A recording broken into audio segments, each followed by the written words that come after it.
이 시간 말씀 보도록 하겠습니다. 말씀은 마태복음 19장 1절로 12절까지의 말씀, 신약성경 31쪽에 있습니다. 마태복음 19장 1절로 12절입니다. 제가 봉독합니다. 예수께서 이 말씀을 마치시고 갈릴리를 떠나 요단강 건너 유대 지경에 이르시니 큰 무리가 따르거든 예수께서 거기서 그들의 병을 고치시더라. 바리새인들이 예수께 와 그를 시험하여 이르되 사람이 어떤 이유가 있으면 그 아내를 버리는 것이 옳으니까. 예수께서 대답하여 이르시되 사람을 지으시니가 본래 그들을 남자와 여자로 지으시고 말씀하시기를 그러므로 사람이 그 부모를 떠나서 아내에게 합하여 그들이 한 몸이 될지라 하신 것을 읽지 못하였느냐. 그런즉 이제 둘이 아니요 한 몸이니 그러므로 하나님이 짝지어 주신 것을 사람이 나누지 못할지니라 하시니 여자들 그러면 어찌하여 모세는 이혼 증서를 주어서 버리라 명하셨나이까. 예수께서 이르시되 모세가 너희 마음의 완악함 때문에 아내를 버림을 허락하였거니와 본래는 그렇지 아니하리라. 내가 너희에게 말하노니 누구든지 음행한 이후에 아내를 버리고 다른 데 장가드는 자는 간음함이니라. 제자들이 이르되 만일 사람이 아내에게 이같이 할진대 장가들지 않는 것이 좋겠나이다. 예수께서 이르시되 사람마다 이 말을 받지 못하고 오직 타고난 자에만 할지니라. 어머니의 태로부터 얻어있는 고자도 있고 사람이 만든 고자도 있고 천국을 위하여 스스로 된 고자도 있도다. 이 말을 받을 만한 자는 받을지어다. 아멘. 할렐루야. 우리는 지난주 오늘 설교 제목에도 나와 있듯이 용서에 대한 말씀을 들었습니다. 그리고 저는 이를 통하여 우리가 용서해야 하는 이유는 우리가 먼저 그리스도를 통해 용서받은 자이기 때문에 내가 그리스도께 더 큰 죄를 용서받았기 때문이라 말씀드렸습니다. 그리고 예수님께서는 용서에 대한 가르침을 통하여 죄인들이 주께 돌아오기 위해 그리스도인들이 보여야 할 태도, 그들을 정죄하지 않으며 그들이 자신의 모습을 깨닫고 주님께 돌아올 수 있도록 기도드려야 함을 말씀하시므로 그것이 하나님의 기뻐하시게 하는 일, 한 영혼을 소중히 여기는 일, 하나님께서 우리에게 바라시는 일이라 말씀드렸습니다. 한 주간 이 말씀을 기억하며 말씀의 삶을 살아내셨습니까? 그리고 이어지는 오늘 본문은 장소를 옮기시어 이혼에 대해 말씀하십니다. 그리고 저는 이 오늘의 본문을 처음 접했을 때 결혼도 아직 하지 않은 제가 어떻게 이혼에 대한 말씀을 풀어갈 수 있을까? 그리고 이 본문을 오늘 이 자리에 나오신 저와 여러분들의 삶에 어떻게 적용할 수 있을까 고민하였습니다.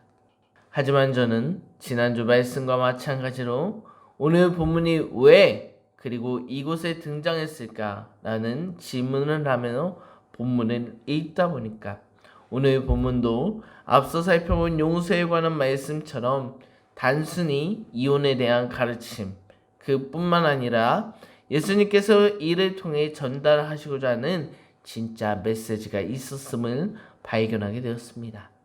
그렇다면 오늘 본문 말씀을 통해 예수님께서 전달하시고자 하는 말씀은 무엇일지 우리가 먼저 본문의 내용을 살펴보기 원합니다. 여러분, 오늘 본문을 접하면서 우리가 가장 먼저 생각해야 할 것은 무엇입니까? 그것은 바로 장소를 옮기신 예수님께서 왜 처음으로 이혼에 대해서 말씀하셨는지 이 이혼에 대한 말씀이 나온 근본적인 이유를 찾아봐야 하는 것 아닙니까? 그러나 이것은 쉽게 찾아볼 수 있습니다. 이는 지난번 상황과 마찬가지로 예수를 시험하고자 예수님을 공경에 빠뜨리고자 바리새인들이 찾아왔기 때문입니다. 그 말씀은 다음과 같습니다. 3절 말씀으로 바리새인들이 예수께 나와 그를 시험하여 이르되 사람이 어떤 이유가 있으면 그 아내를 버리는 것이 옳으니까 라고 말하므로 오늘 요단강 건너 유대에 오신 예수님을 향해 바리새인들이 아내를 버리는 일, 이혼에 대해 질문하기 때문에 오늘 예수님께서는 이를 통하여 이혼에 대한 가르침을 주신 것입니다. 그렇다면 여기서 드는 또 다른 궁금증은 오늘 이 바리새인들은 왜 예수님이 시험할 수 있는 그 많은 질문 중에 굳이 콕 집어서 아내를 버리는 일, 이혼에 대해 질문한 이유는 무엇일까요? 이에 대한 이유, 추측으로는 저는 크게 두 가지가 있다고 생각하는데, 먼저는 3절 이후의 말씀을 읽었더라면 바리새인들이 알고 있는 구약의 말씀, 율법에 의하면 이혼에 대한 가르침이 두 가지라고 생각했기 때문에 예수님께서 둘 중에 하나를 고르시면 다른 사유를 택하여 예수님의 공경에 빠뜨리고자 했을 의도, 그렇기 때문에 질문했다는 추측의 하나와, 두 번째, 오늘 성경에서는 예수님께서 유대로 이동하셨담을 명시함으로써 이는 당시 세례요한이 죽음이 당할 수밖에 없었던 헤롯 이야기, 유대 지역을 다스리는 분봉왕 헤롯이 동생의 아내를 빼서 자신의 아내 삼은 일을 이혼에 대한 질문을 통하여 예수님께서 반응하시는 그 반응을 보고 그를 헤롯 왕 앞으로 끌고 가고자 세례 요한과 같이 예수님을 옥에 가두고 죽게 만들 심산으로 질문했다는 추측을 할 수 있을 것입니다.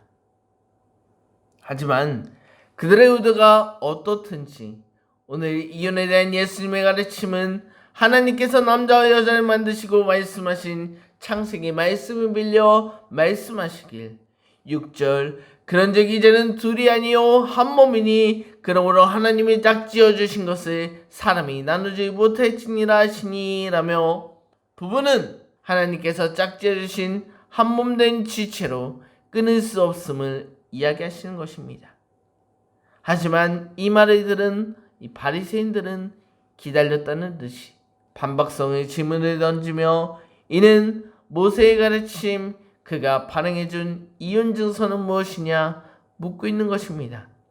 그리고 이 질문에 대한 예수님의 대답은 앞서 간음하지 말라는 말씀 속에서 이혼 증서에 대해 언급한 내용과 동일한 내용으로 말씀하시길 9절 말씀 내가 너에게 말하노니 누구든지 음행한 이후에는 아내를 버리고 다른 데 장가드는 자는 간음함이니라 라고 말씀하시므로 하나님의 말씀, 예수님의 말씀은 한결같이 간음하지 말라는 말씀 속에서 말씀하신 바와 같이 대답하심을 확인할 수 있습니다. 그러므로 오늘 예수님의 공경에 빠뜨리고자 했던 이 바리새인들의 계획, 그들의 질문은 당연히 숲으로 돌아갔습니다. 그리고 이렇게 본문이 마무리되나 싶더니 이를 듣고 있던 제자들이 한마디를 던졌고 그 내용은 10절로 제자들이 이르되 만일 사람이 아내에게 이같이 할진대 장가들지 않는 것이 좋겠나이다 라며 이혼하지 말라는 예수님의 말씀에 결혼하지 않겠다는 극단적인 반응이 나옵니다. 그러자 이 제자들의 말씀을 들으신 예수님께서는 이어 11절에 고자 장가들지 않는 자는 타고난 자가 있다. 그러면서 세 가지 상황, 나면서 고자 결혼할 수 없는 몸으로 태어난 자, 살면서 결혼할 수 없도록 변화된 자, 천국을 위하여 하지 않는 자를 언급하시며 바리새인들의 질문, 이혼 증서에 대한 제자들의 반응, 그 반응에 대한 또한 예수님의 가르침, 그 말씀으로 오늘 본문을 마무리하십니다.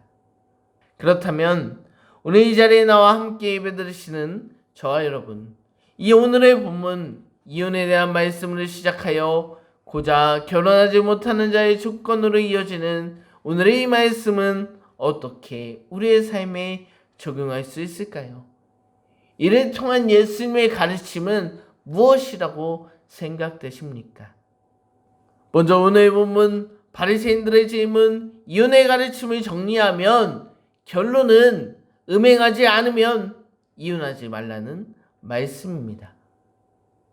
그렇다면 왜 모세는 이혼 증서를 만들었을까요? 이혼 증서는 어떠한 의미를 담고 있는 것일까요? 오늘 이 바리새인들의 질문, 그들의 생각처럼 이혼 증서가 있으니 이혼을 자유롭게 하라는 말씀이었을까요? 방금 제가 얘기하지 않았습니까? 음행한 이유가 없으면 이혼하지 말라 말씀하셨기에 이혼 증서는 그러한 의미가 아닙니다.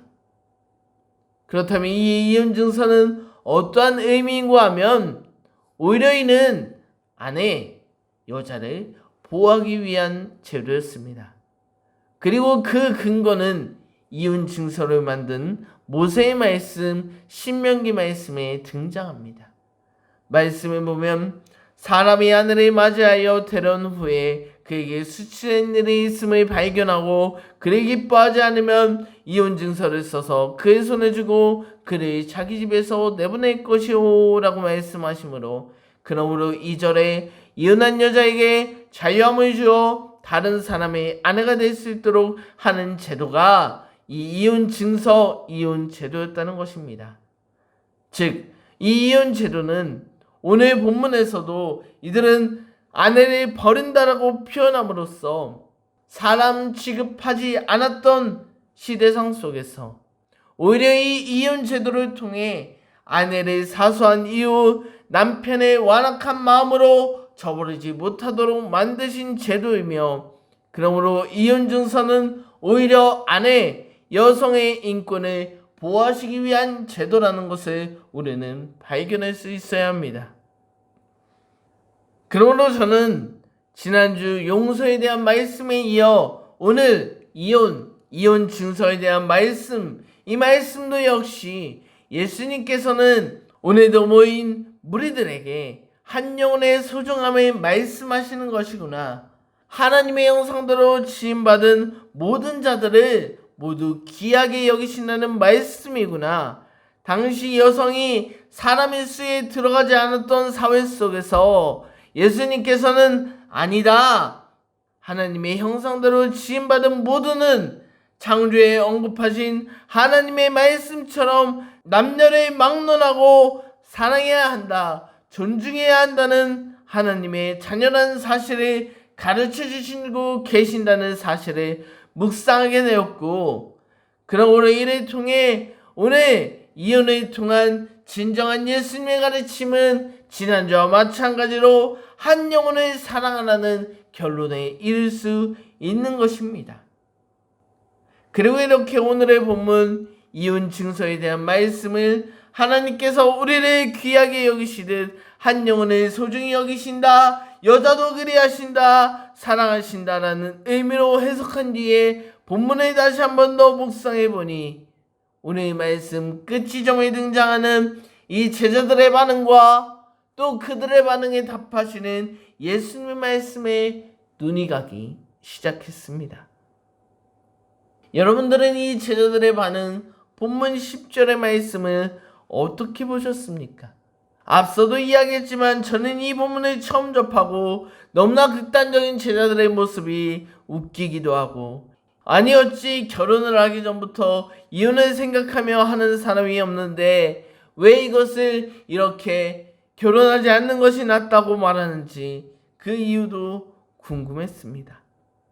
그리고 예수님께서는 결혼하지 않는 것이 낫다는 제자들의 말씀에 고작 결혼하지 못한 자 독신에 대한 말씀으로 그것은 아무나 할 수 있는 것이, 아무나 받을 수 있는 것이 없음을 언급하셨습니다. 그리고 저는 이 또한 왜 아무나 받을 수 없는지, 어떤 이유와 기준이 있는 자들만 결혼을 하지 못하는 것인지 궁금했습니다. 먼저 오늘 제자들의 반응, 예수님의 가르침을 듣고 장가되지 않는 것이 낫겠다고 판단했을까? 왜 이들은 이러한 말을 했을까? 라고 묵상해 보니까 이는 아직도 제자들은 하나님의 눈, 예수님의 눈을 가지고 세상을 바라보는 것이 아니라 그들은 아직도 세상의 눈으로 살고 있는 것이 아닌가라는 묵상을 하게 되었습니다.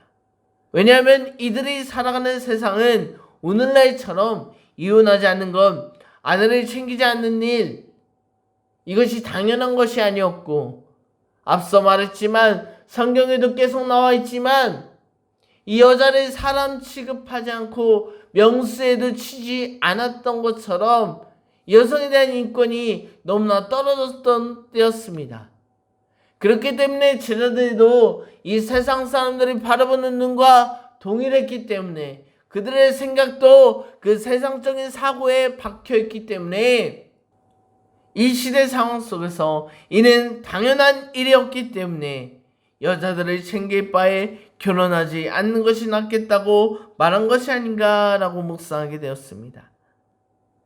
그리고 저는 이 내용을 살피며 아무리 예수님을 따르는 제자들이라 할지라도 그들의 사고방식은 아직도 여전히 바뀌지 않는구나.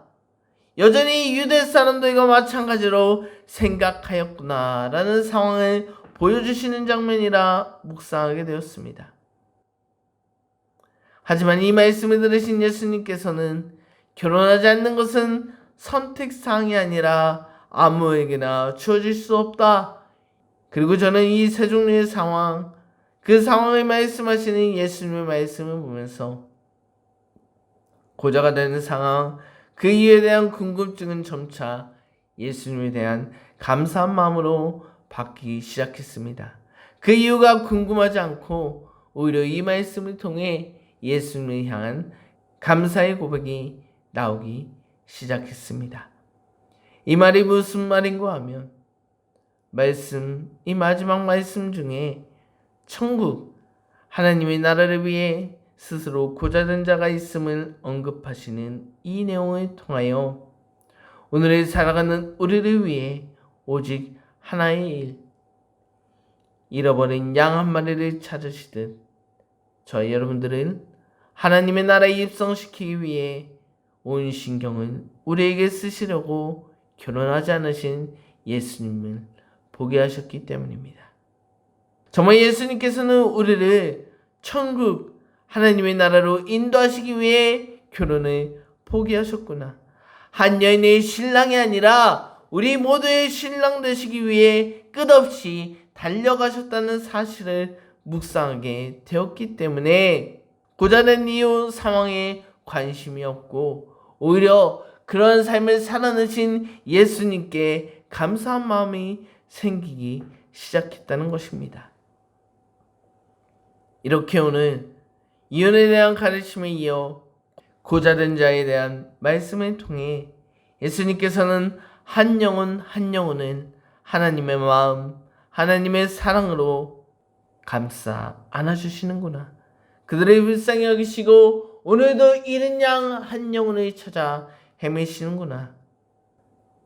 그리고 그 사랑이 오늘을 살아가는 저와 여러분들에게까지 끼쳤다는 사실을 기억하며 감사함 고백을 드리는 저와 여러분들이 되었으면 좋겠습니다.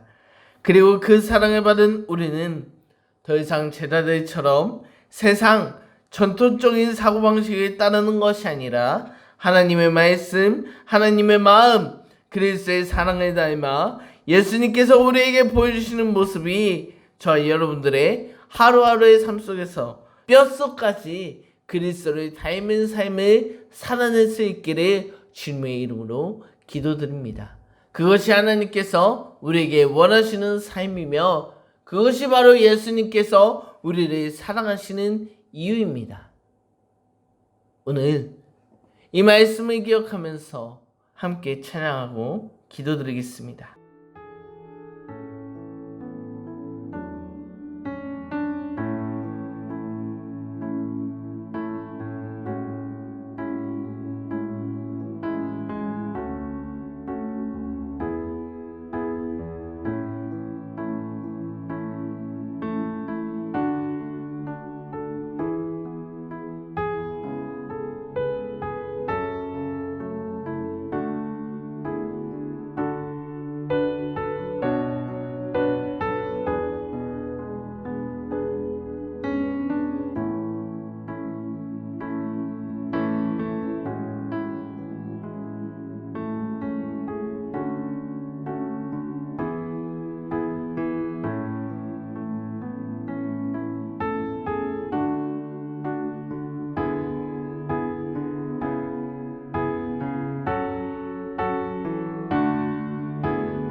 오늘 말씀을 붙잡고 주님의 이름을 부르짖으며 통성으로 기도하겠습니다. 주여!